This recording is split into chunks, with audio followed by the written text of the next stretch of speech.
Envie de trouver des études et des métiers qui vous correspondent, qui correspondent à vos intérêts, à votre personnalité et à vos capacités? Suivez l'exemple de Maëlle et menez à bien votre réflexion pas à pas grâce au présent mode d'emploi pour un bon choix sans sortir de chez soi. Maëlle est une rhétoricienne de 17 ans qui ne sait pas encore très bien ce qu'elle va faire plus tard. Elle se dirigera sans doute vers quelque chose en lien avec le social, sans trop savoir vers quoi précisément et sans même en être plus sûre que ça. Comme elle, prenez de quoi noter et laissez-vous guider par nos conseils. Voici les 7 étapes que nous vous conseillons pour mener à bien votre réflexion. 1. Faites le point sur vous-même. 2. Projetez-vous dans l'avenir. 3. Repérez plusieurs pistes susceptibles de vous convenir. 4. Informez-vous sur chacune de ces pistes d'études. 5. Explorez les métiers à la clé. 6. Comparez, évaluez, sélectionnez. 7. Prenez un peu de recul. Voyons ça ensemble en détail. Première étape, faites le point sur vous-même.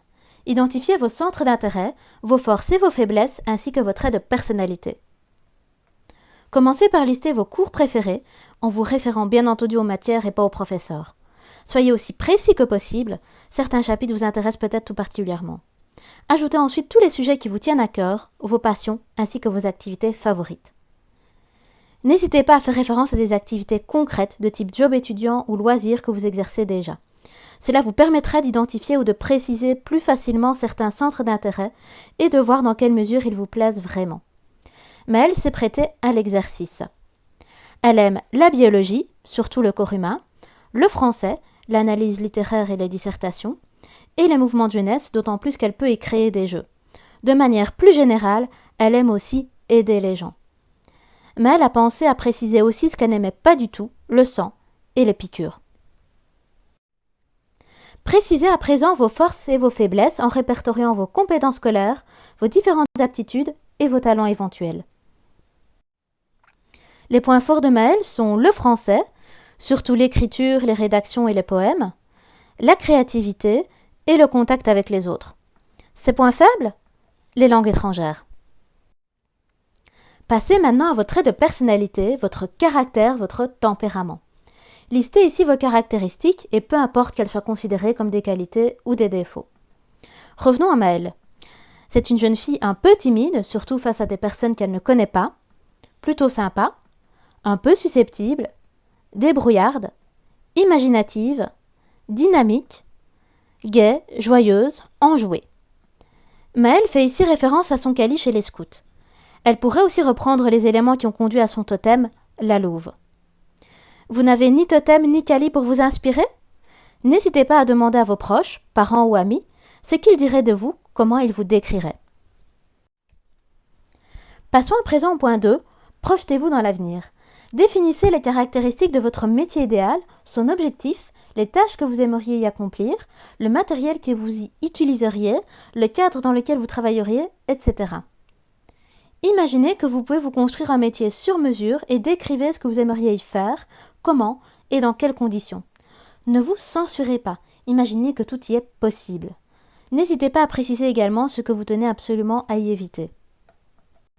Pour Maëlle, le métier idéal serait d'aider les autres, et plus particulièrement les conseiller, les écouter, leur expliquer des choses.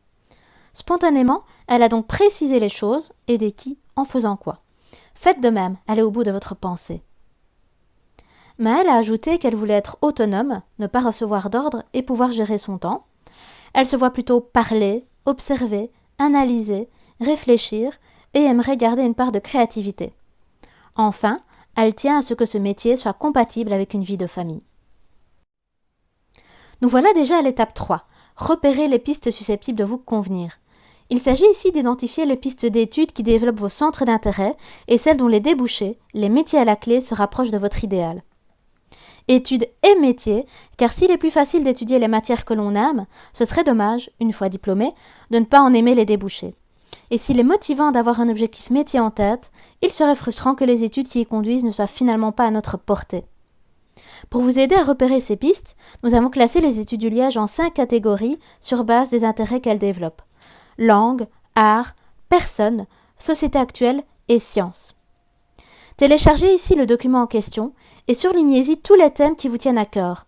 Vous verrez ainsi apparaître les pistes d'études ULiège les plus susceptibles de vous intéresser. En conseil, pour ne rien négliger, passez en revue les 5 catégories.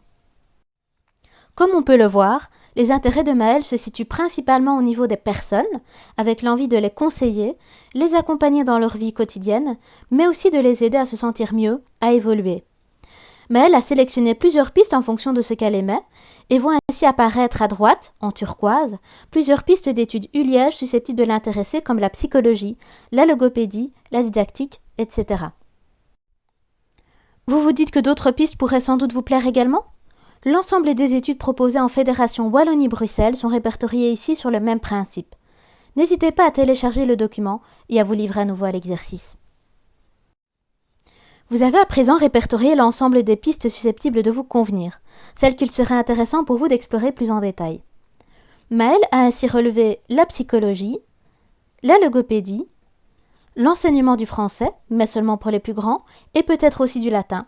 Elle se renseignera d'ailleurs sur les études de langue ancienne et moderne qu'elle a repérées alors qu'elle n'en avait jamais entendu parler. Elle a également vu apparaître l'ergothérapie, domaine qu'elle ne connaît absolument pas, la psychomotricité qu'elle écarte d'emblée parce qu'elle s'y est déjà essayée et qu'elle n'a pas aimé, ainsi que le métier d'assistante sociale. Mais elle a donc fait une première présélection sur base de ses expériences passées. N'hésitez pas à faire de même, mais n'écartez pas ce que vous ne connaissez pas. Il vous faut à présent vous informer sur chacune de ces pistes, c'est l'étape 4. Programme de cours, prérequis, compétences nécessaires, etc., sans oublier les conditions d'accès éventuelles.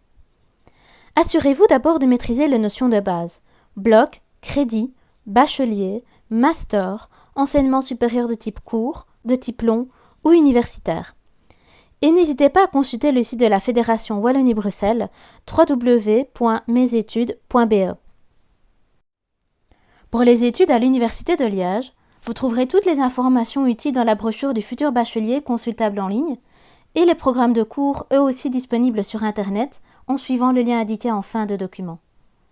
S'il vous reste des questions, n'hésitez pas à envoyer un simple mail à l'adresse info.etudes@uliege.be et nos conseillers en information vous éclaireront. Une fois l'information sous les yeux, analysez-la pour voir dans quelle mesure les études concernées correspondent à vos intérêts et à vos capacités, quelles seraient les difficultés auxquelles vous y seriez confrontés et éventuellement la préparation qu'il serait bon d'envisager. Dressez ainsi la liste des points positifs et négatifs de chaque cursus que vous explorez. Maëlle s'est bien entendu livrée à l'exercice et elle a commencé par les études de psycho. Elle apprécie le fait d'y trouver de la bio, des connaissances axées sur le corps humain, de la psycho bien sûr, et de la pédagogie. Elle est également attirée par le système universitaire. Elle repère toutefois 2 points un peu plus négatifs, les statistiques et l'anglais. Elle fait le même type d'analyse pour chacune des pistes identifiées. Logopédie, assistante sociale, éducatrice spécialisée, ergothérapie et prof de latin français. Vous voilà à l'étape 5, explorer pour ces différentes pistes les métiers à la clé. Il s'agit ici de bien vous informer sur le profil de la fonction, sur les tâches à y exercer concrètement, au quotidien comme de façon moins fréquente, sur les différents cadres dans lesquels il est possible d'exercer le métier, etc. Veillez donc, pour chaque profession, à avoir une vue d'ensemble sur la description du métier, les compétences et le profil à avoir pour l'exercer, sans oublier les formations qui y conduisent et les conditions pour y accéder. Attention, méfiez-vous. Vous avez sans doute un certain nombre de représentations a priori. Elles pourraient être biaisées, erronées ou incomplètes et risqueraient de vous conduire à une mauvaise décision. Informez-vous donc sur tous les métiers, même sur ceux que vous croyez connaître. Les fiches disponibles sur de nombreux sites web comme celui du CIEP par exemple vous permettront de faire un premier tour de la question. Vérifiez tout de même que vous êtes bien sur un site belge car un métier diffère parfois d'un pays à l'autre. Pour compléter ensuite votre information, rien de tel qu'un échange avec quelqu'un de la profession. N'hésitez pas à prendre un contact par mail ou par téléphone avec une personne qui exerce le métier qui vous intéresse et à échanger avec elle pour découvrir son quotidien et mieux connaître les tâches auxquelles elle est confrontée, des plus importantes à celles qui, a priori, peuvent sembler les plus insignifiantes. Demandez-lui par exemple de décrire une journée, voire une semaine type.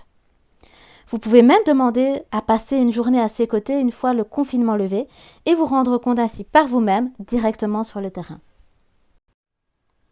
Maëlle a commencé par s'informer sur le web. Elle a ainsi passé le métier de psychologue à la loupe et a relevé les éléments suivants comme étant positifs à ses yeux. Aider, conseiller, améliorer le bien-être, observer, analyser, puis relation et écoute, ouverture d'esprit, autonomie, créativité. Dans un premier temps, elle n'a relevé aucun point négatif. Elle a ensuite fait le même travail pour chacune des autres pistes.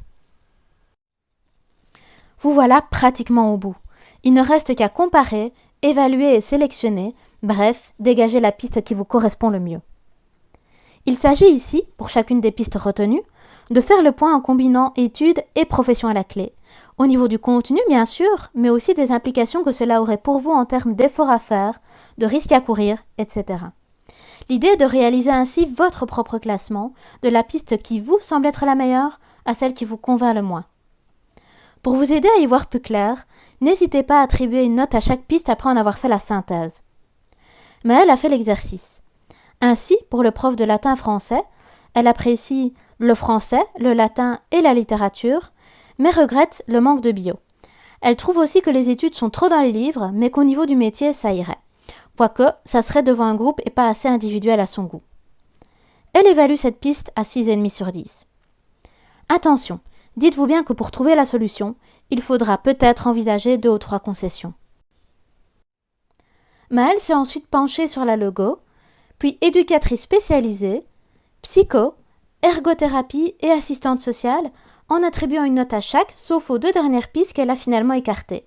En effet, l'ergothérapie s'est révélée être une piste trop physique et trop paramédicale pour elle, et assistante sociale, trop administrative et trop axée sur des conditions de vie matérielles.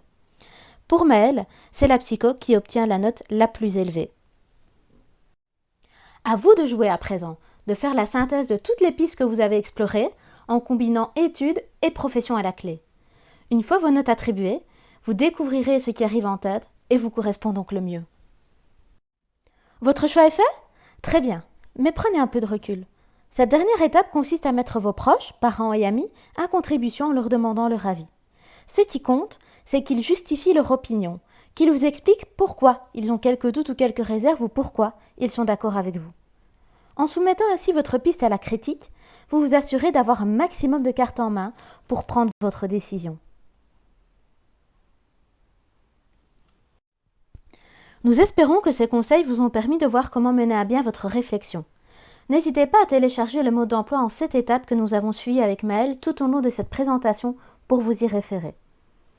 Et s'il vous reste des questions ou si vous souhaitez nous faire part de vos réactions, contactez-nous via le formulaire en ligne disponible sur www.uliege.be/sous.